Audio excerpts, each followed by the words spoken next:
Hi friends, मेरा नाम विनोद कुमार है और आज मैं आपको VPC pairing with another accounts के बारे में बताने वाला हूँ कि वीपीसी पेयरिंग को आप किसी सेम अकाउंट के साथ और किसी दूसरे अकाउंट के साथ कैसे कॉन्फ़िगर कर सकते हैं। तो आज मैं आपको बताने वाला हूँ। सबसे पहले मैंने आपको एक पिक्चर शो की है, जो कि पिक्चर मेरे AWS एनवायरनमेंट को रिलेट करती हैं, जो कि अभी हम प्रैक्टिकल करेंगे VPC pairing with another account के साथ। तो यहाँ पे मैंने दो वीपीसी दिखाई हुई हैं दोस्तों। मैंने आपको एक वीपीसी ए है, एक वीपीसी बी है। इट मीन्स जो वीपीसी ए है वो मेरी लोकल वीपीसी है और वीपीसी बी है वो मेरे किसी अनदर अकाउंट की वीपीसी है। तो इन दोनों के बीच में कैसे पेयर करें, कैसे कम्युनिकेशन करें, वो चीज़ें मैं आपको बताने वाला हूँ। और याद रखिएगा दोस्तों, जो मैं पिक्चर में शो कर रहा हूँ वही मेरा सबनेट है, वही मेरी आईडीज़ हैं। ओके, तो मैं आपको दिखाने वाला हूँ। सबसे पहला मेरा फर्स्ट अकाउंट जो कि नीरज दीक्षित के नाम पे है, जिसमें मेरा बी क्लास का सबनेट रन कर रहा है और इसकी जो आईपीज़ है वो है 5.130। साथ ही साथ मैं आपको दूसरा अकाउंट भी दिखा देता हूँ। ये मेरा वीपीसी पेयरिंग कनेक्शन है, जिसमें जो मेरा आईपीज़ है वो 4.3 रन कर रहे हैं।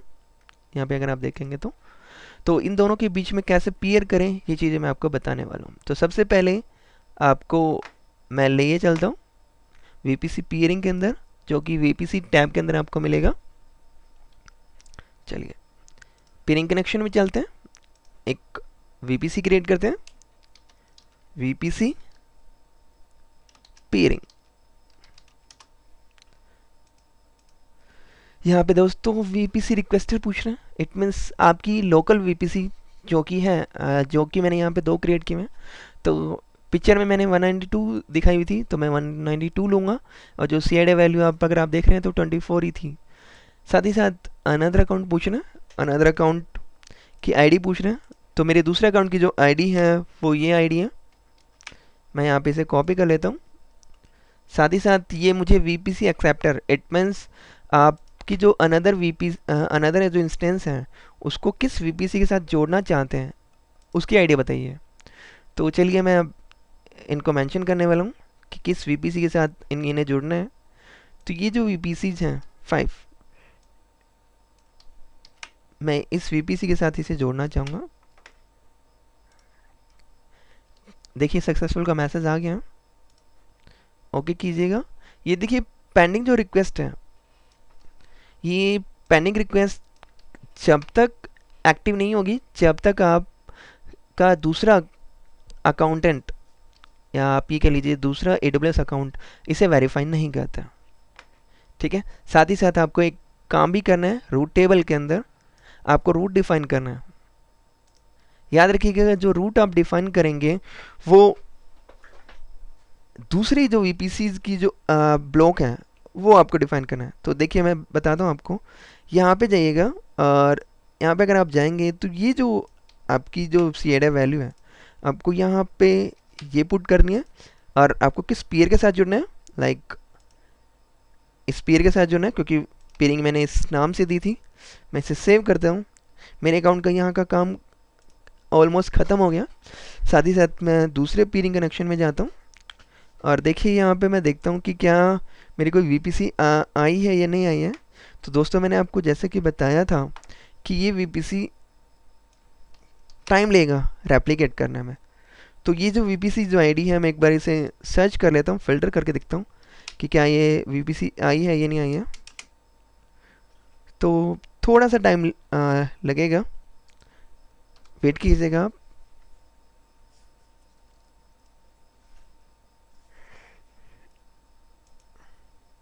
अभी नहीं आई है, चलिए थोड़ा सा वेट करना होगा हमें।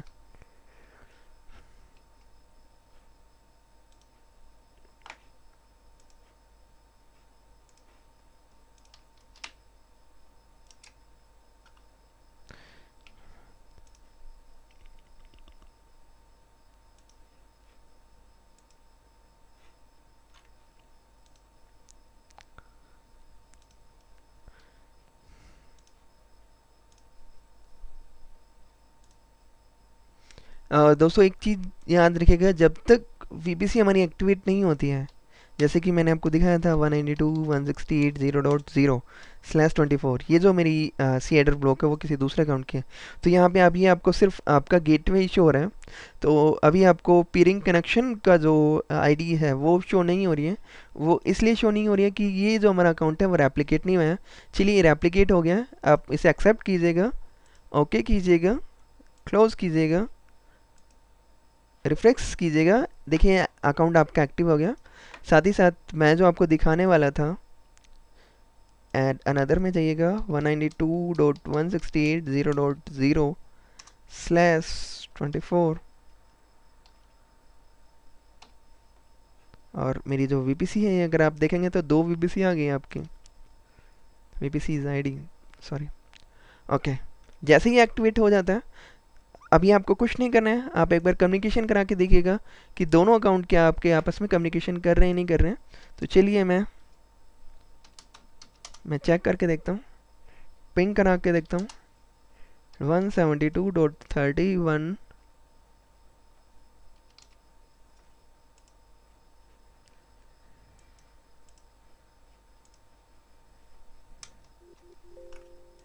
ओह, मैंने 2 बार पेस्ट कर दिया। चलिए, पिंग 192.168.0.43, मैं पिंग कराता हूँ। यहाँ पे पिंग नहीं हो रहा है। चलिए, इसके रूट कोज देखते हैं कि ये क्यों पिंग नहीं कर रहा है। चलिए, देखिए, आप जो कम्युनिकेशन करा रहे हैं इसके पीछे जो प्रोटोकॉल जो काम करेगा वो आपका आईसीएमपी प्रोटोकॉल काम करेगा। तो मैं ये देख लेता हूँ कि क्या मैंने आईसीएमपी प्रोटोकॉल उस सिक्योरिटी ग्रुप के लिए या उस इंस्टेंस के लिए मैंने अलाउ किया है या नहीं किया है, तो वो हम देख लेते हैं। चलिए, मैं आपको मेरा जो इंस्टेंस है उसके साथ कौन सी वीपी सिक्योरिटी ग्रुप कनेक्ट है वो देख लेते हैं। लॉन्च विजार्ड 2 कनेक्टेड है। इसके इनबाउंड रूल में देखिएगा, एडिट में जाइएगा तो कोई प्रोटोकॉल डिफाइन नहीं है। मैं आईसीएमपी प्रोटोकॉल डिफाइन करता हूँ, अलाउ ऑल करता हूँ। साथ ही साथ सेम आप दूसरे अकाउंट के साथ भी देख लीजिएगा ताकि आपको कोई दिक्कत ना हो। तो अगर आप यहाँ देखेंगे किस इंस्टेंस के साथ अटैच है वो भी देख लेते हैं। ओके, मैं सिक्योरिटी ग्रुप इनबाउंड रूल में जाता हूँ। देखिए, सेम कुछ भी अलाउ नहीं है एसएसएस के अलावा, तो मैं इसे अलाउ ऑल करता हूँ, सेव करता हूँ। चलिए, अब हम अपने पुट्टी के ऊपर जाते हैं। अगर आप देखेंगे तो एक तरफ मेरा कम्युनिकेशन स्टार्ट हो गया। इस सेशन को हम एक बार रिस्टार्ट करके देख लेता हूँ।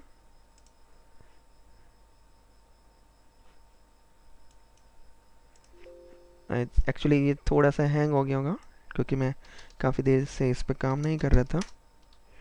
तो पिंग कराता हूँ इसे मैं। किससे पिंग कराना है? 172.31.5.130।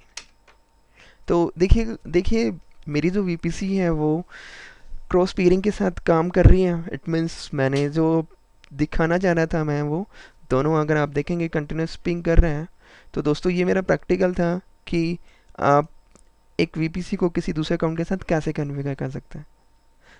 और ये चीज़ याद रखिएगा कि इसे करने से पहले एक बार आप अमेजन डॉक्स ज़रूर पढ़िएगा ताकि आपसे कोई गलती ना हो। अगर आपको ये मेरा वीडियो पसंद आया हो तो प्लीज़ डू लाइक सब्सक्राइब।